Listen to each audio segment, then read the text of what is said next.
క్రమశిక్షణ అంటే మా ఇంట్లో ఉంటుంది అని చెప్పుకునే మంచు కుటుంబం వివాదాలకు కేర్ ఆఫ్ అడ్రస్ గా మారిందా? ఎప్పుడు గొడవలున్నా లోపలే పరిష్కారం చేసుకునే వాళ్ళు తాజాగా వారి ఫ్యామిలీ విషయాలు బయటకొచ్చాయి. సినిమా కథను తలపించేలా ఫ్యామిలీ విషయాలు మారిపోయాయి. మంచు ఫ్యామిలీ ఇంటి రచ్చ కాస్త వేదికెక్కాయి. మోహన్ బాబు కొడుకు మంచు మనోజ్ పోలీసుల స్టేషన్ల మెట్లెక్కి మరీ పోలీసులు ఫిర్యాదులు చేసుకున్నారు. ఒకరిపై ఒకరు ఫిర్యాదులు చేసుకోవడం ఇప్పుడు చర్చనీయాంశంగా మారింది.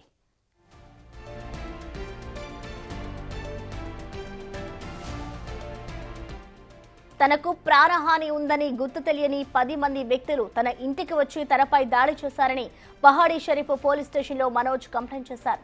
అయితే మనోజ్ కంప్లైంట్ చేసిన కొన్ని గంటల తర్వాత తండ్రి మోహన్ బాబు మనోజ్పై రాచకొండ సిపి పోలీసులకు ఫిర్యాదు చేశారు. తన చిన్న కొడుకు మనోజ్, కోడలు మౌనిక నుంచి ప్రాణహాని ఉందని రక్షణ కల్పించాలంటూ మోహన్ బాబు రాచకొండ పోలీసులకు ఫిర్యాదు చేశారు. ఈ మేరకు పోలీసులకు మోహన్ బాబు లేఖ రాశారు.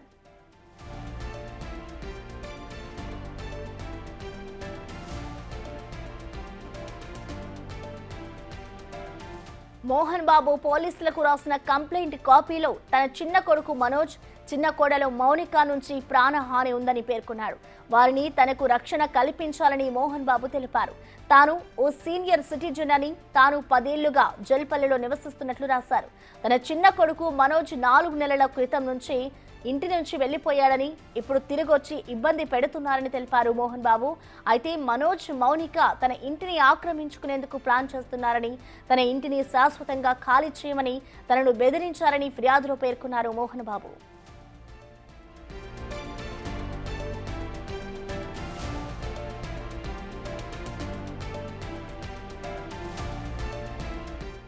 మాదాపూర్లోని తన ఆఫీసులో సిబ్బందిని కూడా బెదిరించారని తెలిపారు మోహన్ బాబు. మనోజ్, మౌనికలతో తనకు ప్రాణహాని ఉందని, తన భద్రత, విలువైన ఆస్తుల విషయంలో భయపడుతున్నానని మోహన్ బాబు తెలిపారు. మనోజ్, అతడి అనుచరులపై చర్యలు తీసుకోవాలని తన లేఖలో పేర్కొన్నారు మోహన్ బాబు.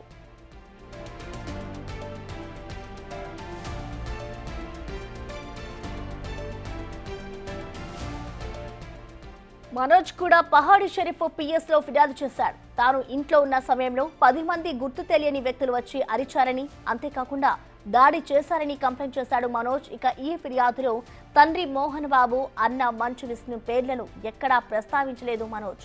దాడి చేసిన వారిని పట్టుకునే ప్రయత్నాలు చేస్తున్నట్లు, వాళ్ళు పట్టుకునే సమయంలోనే తనకు గాయాలు అయ్యాయని పేర్కొన్నాడు మనోజ్. అయితే ఎవరు దాడి చేశారు అనేది మాత్రం ప్రస్తావించలేదు. మనోజ్ తన కుటుంబ సభ్యులకు మాత్రం ప్రమాదం పొంచి ఉందని తెలిపారు. అయితే ఘటన జరిగిన తర్వాత కిరణ్ రెడ్డి, విజయ్ రెడ్డి అనే వ్యక్తులు సీసీ ఫుటేజ్ మాయం చేస్తారని ఆరోపించారు మంచు మనోజ్.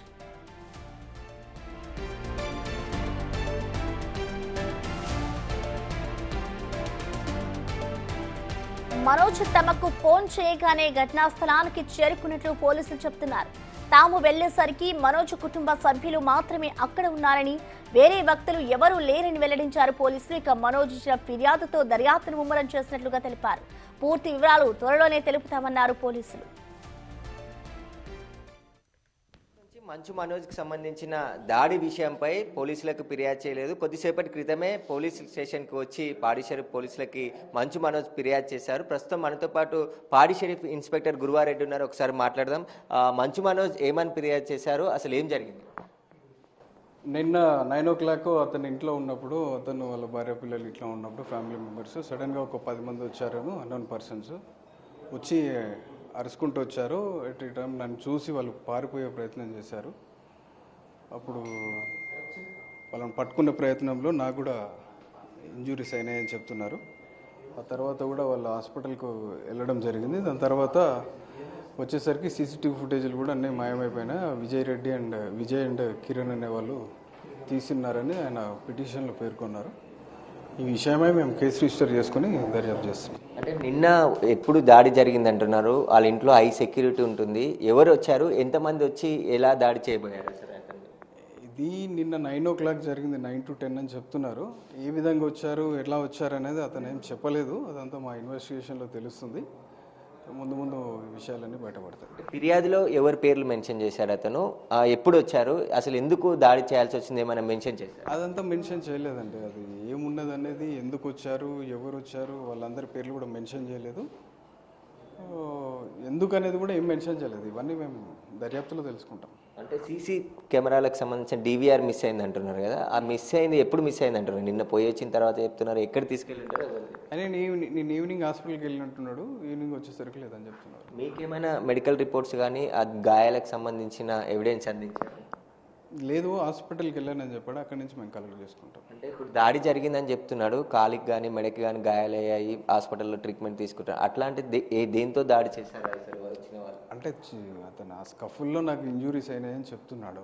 అతను పట్టుకునే సమయంలో గలాటా జరిగింది, ఆ సమయంలో నాకు ఇంజురీస్ అయినాయని చెప్తున్నారు. అంటే గతంలో కూడా పాడి షరీఫ్ పోలీస్ స్టేషన్లో మనోజ్ ఫిర్యాదు చేశారంటారు, అదేమన్నా ఉందా మీ దృష్టిలో? అది ఏంటంటే వెరిఫై చేస్తాం, చూస్తాం, అది నాకు తెలియదు. అది డయల్ 100కి కాల్ చేశారు అంటున్నారు. నిన్న ఏ టైంకి కాల్ చేశారు, ఎవరు కాల్ చేశారు? నిన్న 10:30కి వచ్చిందండి, మాకు కాల్ వచ్చింది అక్కడి నుంచి. మనోజ్ గారు చేశారు, ఇన్ఫార్మ్ మేము ఇమీడియట్గా పోవడం జరిగింది. అక్కడ పోయేసరికి ఎట్లాంటిది ఏమి కనపడలేదు, ఇష్యూ ఏం లేదు, జరిగింది చెప్పారు. చెప్తే పిటిషన్ ఇస్తామని చెప్పారు. ఈరోజు వచ్చి పిటిషన్ వచ్చారు. అయితే నిన్న దాడి జరిగిందని చెప్పేసి గుర్తు తెలియని వ్యక్తులు 10 మంది ఇంట్లోకి చెరబడి దాడి చేసే ప్రయత్నం చేశారు. వారిని తాను పట్టుకునే ప్రయత్నం చేస్తున్న క్రమంలో తప్పించుకొని పారిపోయారు. వారిపై చర్యలు తీసుకోవాలని చెప్పేసి కూడా పాడి షరీఫ్ పోలీసులకు కొద్దిసేపటి క్రితమే ఫిర్యాదు చేసి వెళ్ళడం జరిగింది. దానిపైన కేసు నమోదు చేసి దర్యాప్తు చేస్తాం, ఇన్వెస్టిగేషన్లో పూర్తి విషయాలు బయటకు వస్తాయని చెప్పేసి కూడా పాడి షరీఫ్ ఇన్స్పెక్టర్ గురువారెడ్డి చెప్తున్నారు. కెమెరామ్యాన్ పరశురామ్తో సురేష్.